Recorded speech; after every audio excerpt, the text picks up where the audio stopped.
आज आपका new topic है एलर फंक्शन, जिसको हम फाई से रिप्रेजेंट करते हैं या फिर हम बोल देंगे फाई फंक्शन। ठीक है, डेफिनेशन क्या रहेगी?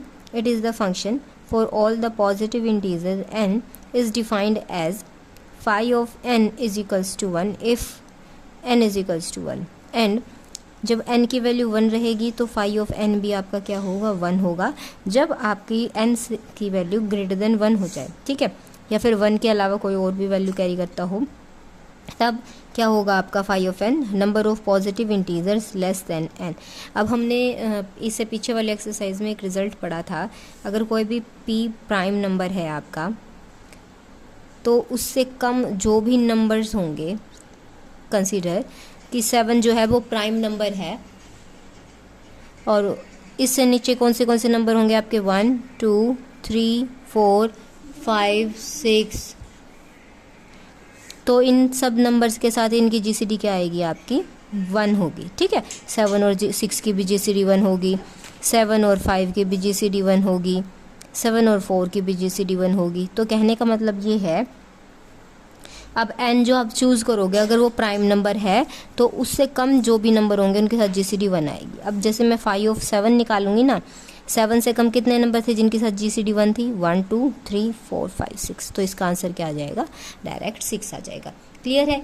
ये सिर्फ कब वैलिड होगा? जब आपके पास जो n है वो प्राइम नंबर है।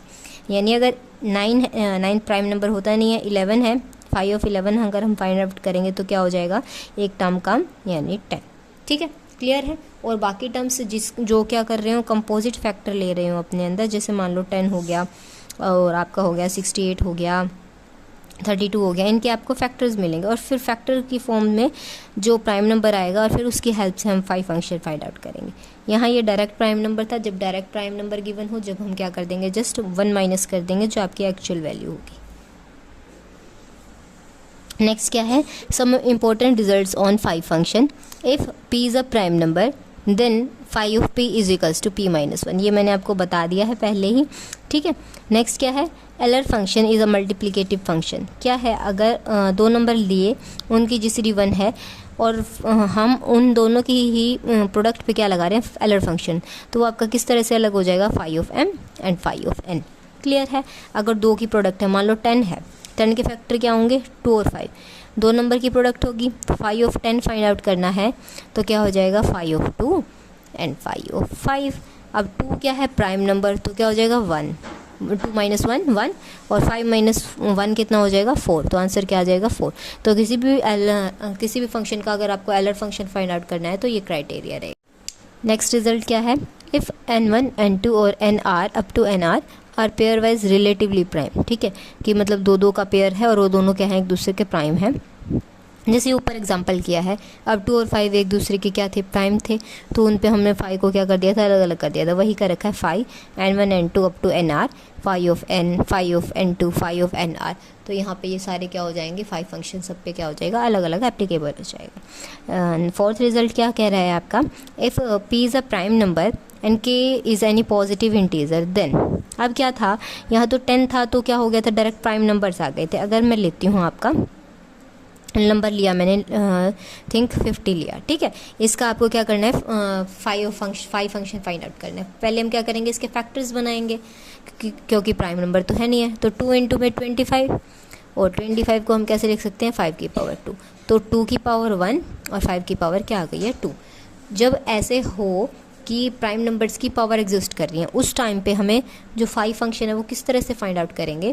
पहले तो आपको ये तो क्या होता है? n, यानी फाई ऑफ n है तो n first prime number, 1 minus में 1 बाई p1, 1 माइनस में 1 by p2 up to so on, जितने भी प्राइम नंबर्स एग्जिस्ट कर रहे हैं। अब यहाँ 50 है n की वैल्यू, तो फाई ऑफ n क्या हो जाएगा? n 1 माइनस में 1 बाई p1 मल्टीप्लाई में 1 माइनस में 1 by p2 up to 1 minus में 1 बाई pr। अगर मैं 50 का फाई फंक्शन निकालूँ तो क्या आ जाएगा? 50 मल्टीप्लाई में फर्स्ट प्राइम नंबर क्या था? 2। पावर से कोई लेना देना नहीं है। ठीक है, जस्ट क्या करना है? वो जो उसकी पावर्स हैं आपको फैक्टर्स फॉर्म में रिप्रेजेंट करनी है। 1 माइनस में 1 बाई 2। नेक्स्ट क्या था? 5 प्राइम नंबर है तो 1 माइनस में 1 बाई 5। आंसर क्या आएगा? सॉल्व होके 50 मल्टीप्लाई में यहाँ हो जाएगा हाफ, यहाँ क्या हो जाएगा आपका? 4 बाई 5। यहाँ कितने पे गया आपका, ये 10 पे, ये 5 पे, तो आंसर क्या आ गया है 20। तो 5 और 50 किसके इक्वल आ जाएगा, यहाँ से 20 के इक्वल आ जाएगा। क्लियर है, ठीक है। नेक्स्ट रिजल्ट क्या है आपका, 4 n greater than 2 5 of n is an even integer.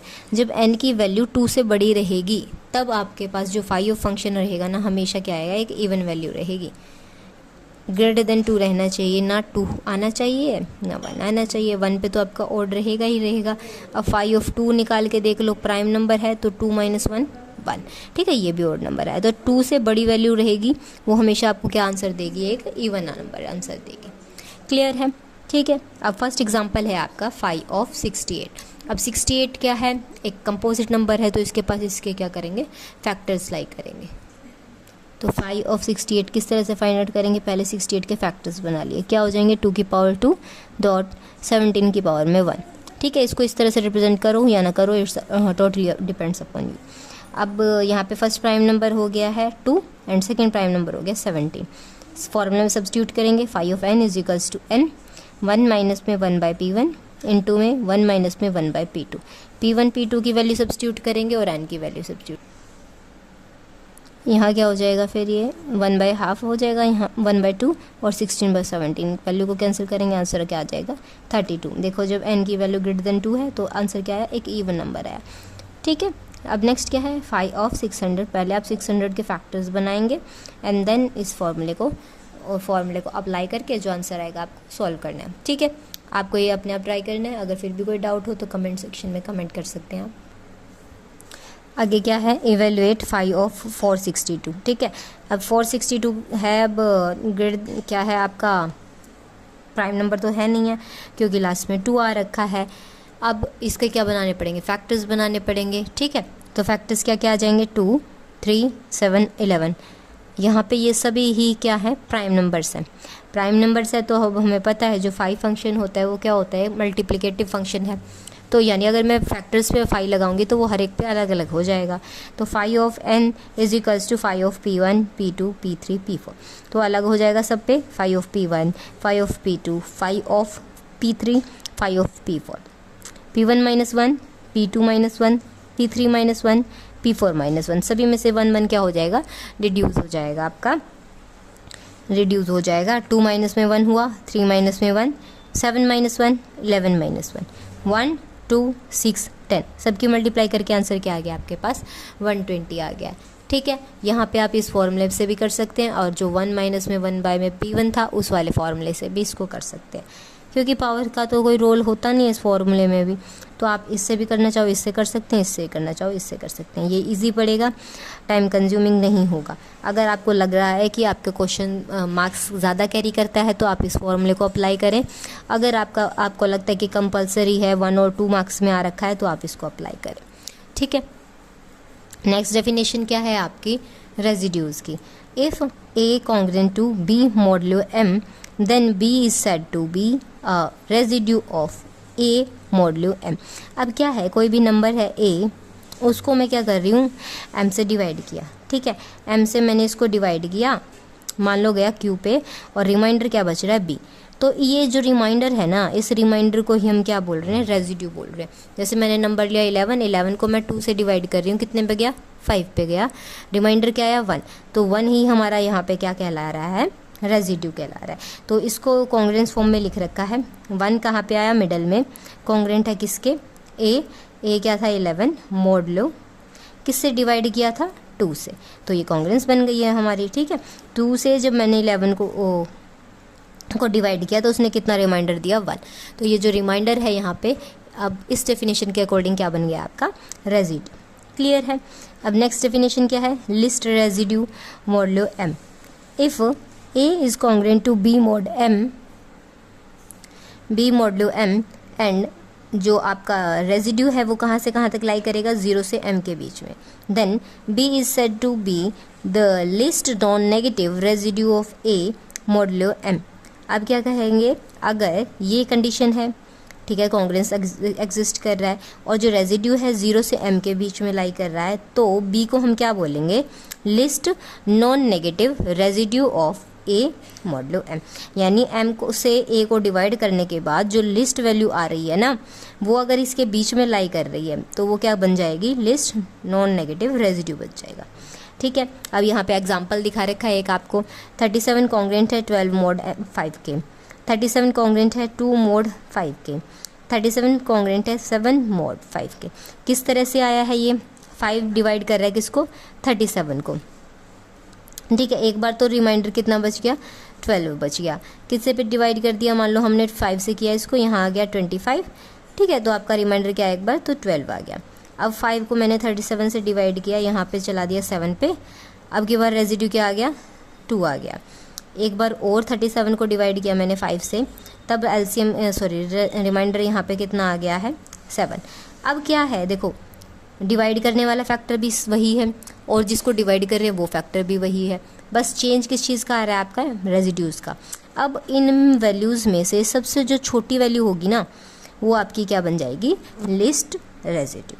ठीक है, तो यहाँ से क्योंकि 2 आपका कहाँ से कहाँ तक लाई कर रहा है, 0 से 5 के बीच में लाई कर रहा है, क्योंकि यही तो चेक करना है ना हमें, रेजिड्यू कहाँ से कहाँ तक लाई करना चाहिए, m से छोटा होना चाहिए और 0 से बड़ा होना चाहिए।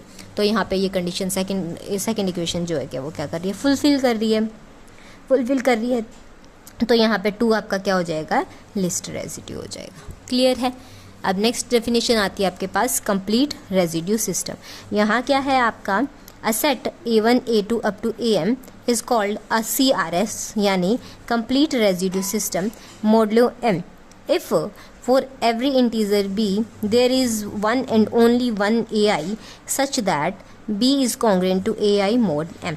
यानी अगर हमें कोई गिवन सेट है, ठीक है, उस सेट को CRS मॉडलो m कब बोला जाएगा, जब फॉर एवरी इंटीजर b, उसकी हर एक इंटीजर, उस सेट के एलिमेंट के लिए नहीं, हर एक इंटीजर b के लिए यहाँ पे क्या एग्जिस्ट करे, एक लौता ही ai, यानी एक ही रेजिड्यू हो। अब मान लो मैंने 37 को किससे डिवाइड किया था, 5 से डिवाइड किया था, कितने पे गया था ये, मान लो मैंने चलाया आपका 7 पे, क्या रिमाइंडर आया, 2। तो यहाँ पे जो ये 2 है ना, लिस्ट था, तो यहाँ पे क्या है, ये यूनिक होगा। अगर मैं 5 को 37 से डिवाइड करूँगी ना, तो यही रिमाइंडर आना चाहिए, ये रिमाइंडर आपका इस सेट से बिलोंग कर रहा होगा। तो ऐसे सेट्स, ऐसे एलिमेंट्स का सेट आपका क्या कहलाएगा, CRS, यानी कंप्लीट रेजिड्यू सिस्टम। कहने का ये मतलब है, अगर मैं M जो B है हमारा किससे M से डिवाइड हो रहा है, तो उस टाइम पे वो सिंगल ही रेजिड्यू देगा, अलग अलग केस एग्जिस्ट नहीं करेंगे, यानी ये क्या होगा आपका, एक तरह से बोल दें तो लिस्ट रेजिड्यू होगा, तभी वो क्या हो सकता है, यूनिक हो सकता है। वैसे तो हमारे काफ़ी सारे रिमाइंडर एग्जिस्ट कर रहे थे, बट जो लिस्ट होगा वही यूनिक होगा, इसलिए AI यहाँ पे क्या होगा, one and only one way में रिप्रेजेंट किया जाएगा।